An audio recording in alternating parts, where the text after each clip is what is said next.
안녕하세요. 초록빛 등불입니다.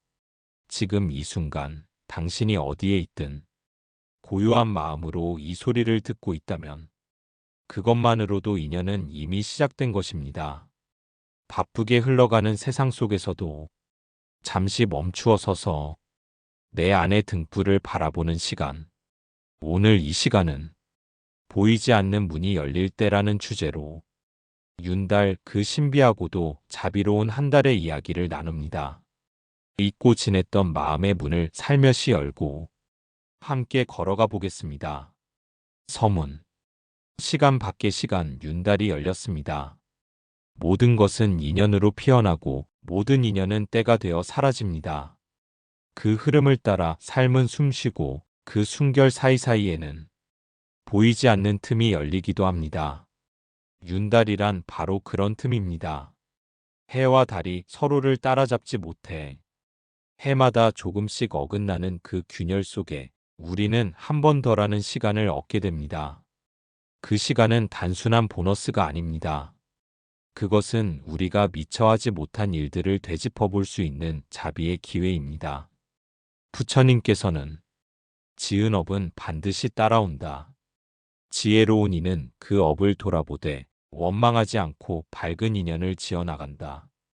고 말씀하셨습니다. 윤달은 바로 그 밝은 인연을 짓는 시간입니다. 지나간 인연을 정리하고 앞으로 올 업을 준비하며 내 마음 안의 옛 그림자를 따뜻하게 감싸 안을 수 있는 귀중한 수행의 달입니다. 조상의 은혜를 돌아보는 마음, 이루지 못한 회양을 다시 시작하는 발심, 복과 덕을 새로이 짓는 결심이 바로 이 시간 밖의 시간 속에서 피어납니다. 윤달은 기다림이 아니라 열림의 시간입니다. 닫혀있던 문이 조용히 열리는 지금, 우리는 그 안으로 조용히 들어가 한 줄기 빛을 마주할 준비를 시작해야 합니다. 1편. 죽은 자와 산 자, 마음이 이어지는 시간입니다. 조용한 새벽 공기를 가만히 들이마셔 봅니다. 눈에 보이진 않지만 이 공간 안에는 여전히 남아있는 기운들이 있습니다. 누군가의 체온, 눈물, 웃음, 그리고 그리움이 한 겹 한 겹 머물러 있습니다. 윤달은 그 보이지 않는 흔적들을 다시 들여다보게 만드는 시간입니다. 마치 지나간 계절이 한 번 더 돌아온 것처럼 떠난 인연들이 조용히 문을 열고 다가오는 순간이기도 합니다. 부처님께서는 부모 은혜의 깊이를 하늘보다 높고 땅보다 깊다고 하셨습니다. 그 말은 곧 생이 다한 뒤에도 그 인연이 끝난 것이 아니라는 뜻입니다. 삶은 형체를 달리하며 이어지고 마음은 남아 그 길을 따릅니다. 우리는 윤달이 되면 조상에게 공양을 올립니다. 이는 단순한 풍속이 아닌 깊은 자비의 실천입니다. 죽은 이를 위한 것이면서 동시에 산자를 위한 기도입니다. 죽은 이의 이름을 부르며 그 영혼의 자비를 보내는 것은 그 인연을 놓지 않겠다는 사랑이며 또 하나의 회양입니다. 부처님께서는 효는 모든 공덕의 뿌리라고 말씀하셨습니다. 이 말은 부모를 향한 마음이 수행의 바탕이 된다는 의미입니다. 윤달의 공양은 단지 제례가 아니라 수행자의 삶 그 자체입니다. 또한 윤달은 백중과 닮아 있습니다. 백중은 지옥 중생들을 위한 날이며 윤달은 이생의 인연과 저승의 인연이 함께 만나는 시간입니다. 보이지 않지만 분명히 존재하는 연결의 고리 위에서 우리는 살아있는 이의 간절한 마음으로 떠난 이를 부릅니다. 49제 또한 같은 맥락에 놓여 있습니다. 사람이 세상을 떠난 뒤 49일 동안 그 영혼은 다음 생을 향한 여정을 떠납니다. 그 시간 동안 공양을 올리고 연부를 드리는 것은 산자가 할 수 있는 가장 따뜻한 배웅입니다. 이처럼 윤달은 다시 돌아온 달이며 그 안에서 우리는 죽은 자와 산자가 다시 마음으로 만나는 시간을 허락받습니다. 어쩌면 그 한 달은 떠난 이를 위해 우리가 줄 수 있는 마지막 정성일지도 모릅니다. 남은 자가 할 수 있는 일은 다만 진심을 담아 기도하는 것입니다. 죽음으로도 끊어지지 않는 마음은 결국 공덕이 되어 돌아옵니다. 그러니 이 윤달에 다시 한번 두 손을 모으고 이름을 불러주십시오. 돌아보면 우리 또한 누군가의 이름 속에서 살아온 존재입니다. 그 마음의 향이 조용히 피어오를 때 윤달은 단순한 시간이 아니라 인연의 등불이 되어 빛납니다. 2편. 지금의 고통은 누구의 업입니까? 어느 날 문득 이유도 모른 채 마음이 아플 때가 있습니다. 설명되지 않는 외로움과 무거운 삶의 결, 그 모든 것들이 마치 내 몫이 아닌 듯 다가올 때가 있습니다. 사람들은 말합니다. 이건 조상의 업이야. 집안에 무언가가 눌려 있어. 그 말들은 때론 현실의 고통을 설명하려는 안간힘이기도 합니다. 그러나 부처님께서는 그렇게 말씀하지 않으셨습니다. 모든 것은 업에 따라 일어나고 업에 따라 사라집니다. 업은 단지 과거의 것이 아니라 지금 이 순간에도 지어지고 있습니다. 고통은 하늘에서 떨어진 것도 남이 준 벌도 아닙니다. 지나온 생의 흔적이며 지금 이 삶의 선택입니다. 윤달은 그런 업의 무게를 다시 돌아보게 합니다. 왜 내 삶에 반복되는 고통이 있는가? 무엇이 나를 막고 있는가? 이 물음은 외부로 향하는 것이 아니라 자신의 마음으로 향하는 문을 여는 열쇠입니다. 부처님께서는 자신의 업을 알지 못하면 남을 원망하게 된다고 하셨습니다. 조상의 탓으로 돌리는 마음은 결국 자신의 어리석음을 가리는 그늘이 됩니다. 고통을 바로 보는 눈을 갖추지 않으면 그 고통은 또 다른 생으로 이어집니다. 윤달은 참회의 기도에 깊이가 더해지는 시기입니다. 그동안 미루었던 마음의 고백을 이 한 달 안에 조용히 꺼내어 볼 수 있는 시간입니다. 스스로에게 물어봅니다. 나는 지금 어떤 업을 짓고 있는가? 무엇을 반복하고 있는가? 어떤 이는 말합니다. 나도 피해자예요. 나도 힘들었어요. 그 말은 틀리지 않았습니다. 그 고통을 인정하면서도 그 안에서 깨어나는 연습을 합니다. 내가 받은 상처로 인해 또 다른 일을 아프게 하지 않겠다는 다짐. 그것이 바로 업장을 녹이는 첫걸음입니다. 윤달에는 마음의 허물을 벗을 수 있는 작은 틈이 생깁니다. 그 틈을 통해 지난 생의 어두운 그림자가 조금씩 물러납니다. 기도는 업을 지우지 않지만 업에 끌려가지 않도록 이끌어줍니다. 그러니 지금의 고통을 조용히 마주해 보십시오. 누구의 탓도 아닌 이 생의 길 위에서 내가 어떤 선택을 해왔는지 되짚어 보십시오. 그렇게 자신의 업을 알아차리는 그 순간, 당신은 더 이상 고통의 노예가 아닙니다. 그 인식만으로도 이미 다음 생의 길은 바뀌고 있습니다. 윤달은 이 모든 것을 돌아볼 수 있는 특별한 달입니다. 망각 속에 묻혔던 기억을 꺼내어 참회의 향을 피우는 시간입니다. 한 줄 기도를 올리는 그 순간, 오랜 고통의 사슬이 조용히 풀려나기 시작합니다. 3편. 보이지 않는 인연이 당신을 돕고 있습니다. 삶이 벼랑 끝에 몰린 듯 막막할 때가 있습니다. 아무도 내 편이 없는 것 같고 기댈 곳 하나 없는 날도 있습니다. 그런 날 문득 살아있다는 것이 낯설게 느껴질 때가 있습니다. 그러나 그런 순간에도 보이지 않는 인연은 함께하고 있습니다. 당신이 기억하지 못하는 이름들이 당신을 위해 기도하며 다가오고 있습니다. 부처님께서는 말씀하셨습니다. 인연 따라 모든 것이 생겨나고 인연 따라 모든 것이 사라진다. 이 세상에 홀로 일어나는 일은 없습니다. 눈에 보이지 않아도 누군가의 축원과 보호 속에 삶은 이어지고 있습니다. 우리는 살아가는 동안 수많은 인연을 만납니다. 때로는 스쳐가는 인연이 마음 깊이 남기도 하고 오랜 세월 함께한 인연이 아무 말 없이 멀어지기도 합니다. 그 모든 관계들은 단순한 만남이 아니라 과거 생의 흔적입니다. 윤달은 그 보이지 않는 인연들과 다시 연결되는 시간입니다. 잊힌 이름, 전하지 못한 마음, 끝내 닿지 못한 손길들을 조용히 떠올리는 달이 바로 이때입니다. 어떤 이는 말합니다.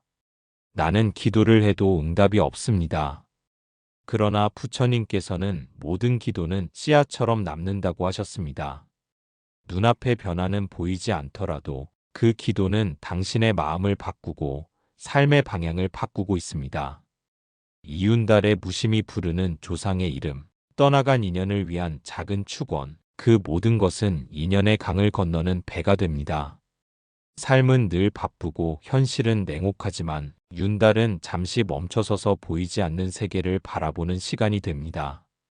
떠난 이들도 당신을 잊지 않고 이승에 남은 당신 또한 그 인연을 잊지 않는다면 그 마음이 공덕이 됩니다.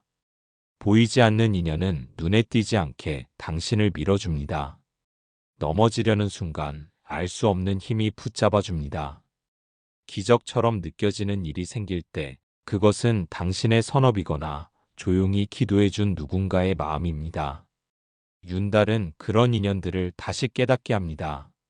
그 인연들에게 마음을 전하고 이름 없는 이들을 위해 등불을 켭니다. 그렇게 우리는 다시 연결됩니다. 인연은 헤어짐으로 끝나지 않습니다. 기억은 사라질지라도 업의 흔적은 남습니다. 윤달은 그 흔적을 정화하고 다시 맑게 하는 시간입니다. 이제는 그들에게 말할 수 있습니다. 당신의 삶을 기억하고 당신의 기도를 느끼고 있습니다. 그리고 조용히 축원합니다. 나 또한 누군가의 인연이 되어 좋은 길로 이끌 수 있기를. 그렇게 당신은 또 누군가를 돕는 존재가 됩니다. 그것이 보이지 않는 인연이 전해준 가장 따뜻한 유산입니다. 4편. 윤달의 공덕을 짓는다는 것의 진짜 의미. 사람들은 윤달이 되면 천도제를 올리고 시주를 하며 절에 발걸음을 옮깁니다.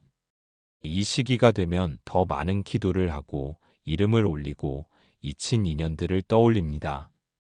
누군가는 막연한 두려움으로 또 누군가는 복을 바라는 마음으로 찾아옵니다. 그러나 윤달의 공덕을 짓는다는 것은 단순히 절을 다녀오는 일만을 의미하지 않습니다. 공덕이란 부처님께서도 늘 강조하신 삶의 방향이며 마음의 청정함에서 비롯되는 것입니다. 부처님께서는 말씀하셨습니다. 공덕은 행위보다 마음에서 시작되고 그 결과는 마음으로 되돌아옵니다. 겉으로 보이는 시주는 누군가에게는 기도일 수 있고 또 다른 이에게는 습관일 수도 있습니다. 공덕은 보이지 않는 곳에서 자라납니다. 남을 돕는 마음, 미워하지 않으려는 의지, 지나가는 생명을 향해 손을 모으는 자비의 눈빛이 바로 공덕입니다. 윤달은 이 공덕을 짓기에 더없이 좋은 시기입니다. 이 한 달은 눈에 보이지 않는 문이 열리는 때입니다. 마음의 파동이 더 깊이 전해지고 축원의 물결이 더 멀리 퍼져나갑니다. 누군가를 위해 기도하고 이름을 불러주며 작은 시주 하나에도 감사의 마음을 담는다면 그것은 그대로 선업이 되어 삶에 돌아옵니다. 공덕은 반드시 화려하고 큰 것이 아닙니다. 조용히 절 앞마당을 쓸고 가는 이의 걸음, 길 위에서 스님에게 합장하는 그 마음에도 공덕은 깃듭니다. 윤달에는 이런 마음의 실천이 더 크게 작용합니다. 불안으로 시작한 기도가 자비로 바뀌고 두려움으로 올린 시주가 회양의 씨앗이 됩니다. 중요한 것은 그 순간의 의도입니다. 무엇을 바라는가 보다 어떤 마음으로 실천하는가가 공덕의 깊이를 결정합니다. 복을 원하기 전에 자신이 복이 되려는 마음, 받기보다 주려는 마음이 더 큰 덕이 됩니다. 윤달은 공덕을 쌓는 시간인 동시에 마음을 점검하고 되돌아보는 기회가 됩니다. 이 시기에 하는 한 생각, 한 기도, 한 행위가 다음 생의 방향을 바꾸는 이정표가 되기도 합니다. 그래서 윤달에 행하는 기도는 남을 위한 것이면서 결국은 자신을 위한 수행이 됩니다. 남을 위한 시주가 결국 자신의 업장을 녹이는 계기가 됩니다. 이 세상은 인연과 업, 공덕과 자비로 연결되어 있습니다. 당신이 오늘 짓는 공덕은 눈에 보이지 않아도 언젠가 반드시 당신 앞에 열매로 피어납니다. 그러니 윤달이라는 이 특별한 한 달을 두려움이 아닌 정성으로 채워야 합니다. 축원은 맑게, 기도는 간절하게, 시주는 기쁘게 올리는 것입니다. 공덕은 삶의 씨앗입니다. 지금 그 씨앗을 뿌리는 이 시간은 당신의 다음 계절을 준비하는 따뜻한 손길이 됩니다. 5편. 열렸던 문이 닫히기 전에 당신이 해야 할 한 가지. 윤달은 마치 갑자기 열린 숨겨진 길 같습니다. 평소에는 닿을 수 없었던 마음의 골짜기로 한 발 더 들어설 수 있는 문이 조용히 열리는 시간입니다. 그러나 그 문은 오래 열려 있지 않습니다. 시간은 흐르고 달은 다시 제자리를 찾습니다. 그래서 이 한 달은 더욱 소중합니다. 보이지 않는 인연과의 다리를 놓을 수 있는 마지막 기회이기 때문입니다. 그렇다면 윤달이 끝나기 전에 우리가 꼭 해야 할 한 가지는 무엇일까요? 그것은 바로 용서입니다. 살면서 맺힌 감정이 있습니다. 말로 다 풀지 못한 오해도 있고 이유 없이 멀어진 사람도 있습니다. 그 마음을 품은 채 살아가는 시간이 쌓이면 그 감정은 업이 되고 삶의 장애가 됩니다. 부처님께서는 미움이 마음에 머무는 한 진정한 평화는 오지 않는다고 하셨습니다. 그 미움을 그대로 품은 채로 기도하고 공양하고 시주해도 그 마음속 탁함이 모든 공덕을 가로막게 됩니다. 윤달은 마음을 비우는 달입니다. 그 비움 속에서 용서를 실천하는 것입니다. 지금은 가닿을 수 없는 사람에게도 속으로 조용히 말하는 것입니다. 당신을 용서합니다. 그리고 저도 스스로를 용서합니다. 이 말 한마디에 담긴 울림은 생각보다 깊습니다. 말로는 잊었다고 해도 마음속에 남은 찌꺼기는 삶의 여러 갈래에서 다시 드러나고 반복됩니다. 그래서 진정한 용서는 놓아주는 일로 이어집니다. 놓아주는 것은 포기가 아닙니다. 나를 구하는 수행입니다. 그 사람과의 인연에서 벗어나기 위함이 아니라 그 인연을 평화롭게 회양시키기 위함입니다. 윤달의 마지막 즈음에 가까워질수록 이 실천은 더욱 중요해집니다. 공덕은 채워졌지만 미움은 아직 남아있다면 그 그릇은 결국 다시 흔들리고 맙니다. 그렇기에 마음의 문을 닫기 전 미워했던 사람을 위한 한 번의 축원을 올립니다. 이해받지 못했던 자신을 향해 따뜻한 위로를 보냅니다. 그것이 윤달을 잘 마무리하는 길이 됩니다. 그리고 이제는 놓아줄 때입니다. 이미 지나간 인연도 이미 끝난 일도 더는 내 마음을 붙잡지 않게 놓아주는 것입니다. 모든 인연은 결국 흘러갑니다. 잡으려 할수록 더 멀어지고 놓을 때 비로소 마음은 가벼워집니다. 윤달이 다 지나고 다시 달력은 평상으로 돌아갑니다. 문은 닫히고 세상은 고요를 되찾습니다. 그러나 그 안에서 당신이 행한 기도, 당신이 흘린 눈물, 당신이 놓아준 마음은 남아 있습니다. 그것이 윤달의 가장 큰 공덕입니다. 마음을 비우고 용서를 실천한 이에게 부처님의 자비는 한결같이 머뭅니다. 윤달은 단지 특별한 시기가 아니라 삶의 터닝포인트가 될 수 있는 시간입니다. 지금 이 순간 닫히기 전에 문 앞에서 마음을 내려놓고 인연을 회양하고 스스로를 다시 일으키는 그 길에 서야 합니다. 그리하여 이 모든 시간이 지나간 후 당신의 마음엔 평온한 빛 하나 남아있게 됩니다. 보이지 않는 문은 곧 닫히지만 공덕은 남습니다. 달은 매달 떠오르지만 윤달은 자주 오지 않습니다. 보통의 해에는 12번의 달만이 흐르고 윤달은 몇 해에 한 번 조용히 나타납니다. 그 한 달은 누군가에겐 의미 없는 시간이지만 누군가에겐 아주 특별한 기회가 됩니다. 보이지 않는 문이 열리는 순간을 알아차린 사람만이 그 안에서 마음의 문을 여는 수행을 할 수 있기 때문입니다. 부처님께서는 모든 것은 인연 따라 일어나고 인연 따라 사라진다고 하셨습니다. 윤달이라는 시간 또한 인연 따라왔다가 그 인연이 닿으면 사라집니다. 그러나 그 안에서 우리가 행한 기도는 사라지지 않습니다. 그 마음으로 올린 공양은 조용히 전해지고 그 눈물로 실천한 참회는 가슴 속에 남습니다. 그리하여 이 시간은 단지 달력 속의 한 달이 아닌 영혼의 한 계절로 기억됩니다. 어느 날 우리는 고요히 돌아보게 됩니다. 그때 내가 놓았던 마음이 있었음을, 그때 내가 울었던 기도가 있었음을, 그리고 그 모든 것이 지금의 나를 만든 씨앗이었음을 비로소 알게 됩니다. 공덕은 행위가 아니라 마음에서 피어납니다. 누구에게 보이기 위한 기도가 아니라 진심에서 우러난 마음의 발언이 가장 깊은 수행이 됩니다. 윤달이 끝나면 다시 삶은 평범해집니다. 그 평범함 속에서 특별한 것이 자라납니다. 바로 당신이 축적한 그 마음의 공덕입니다. 세상은 눈에 보이는 것만을 말합니다. 그러나 부처님께서는 눈에 보이지 않는 인연이 삶의 모든 것을 이끈다고 말씀하셨습니다. 지금은 그 인연이 열리는 시간이었습니다. 그리고 이제 문은 서서히 닫힙니다. 그러나 걱정하지 않아도 됩니다. 이제 그 문은 당신의 안에도 생겼기 때문입니다. 그 문은 언제든 다시 열 수 있습니다. 정진하는 마음이 있는 한, 기도하는 숨결이 남아있는 한, 그 보이지 않는 문은 스스로 열립니다. 이제 윤달의 끝자락에서 당신은 새로운 마음으로 다시 걸어갑니다. 조금은 가벼워진 마음으로, 조금은 따뜻해진 시선으로, 조금은 고요해진 발걸음으로 나아갑니다. 보이지 않는 문은 닫혔지만 그 문을 통해 당신이 내디딘 길은 다음 생까지 이어질 것입니다. 오늘도 법의 등불은 꺼지지 않습니다. 당신의 마음 안에서 은은하게 타오르고 있습니다. 감사합니다.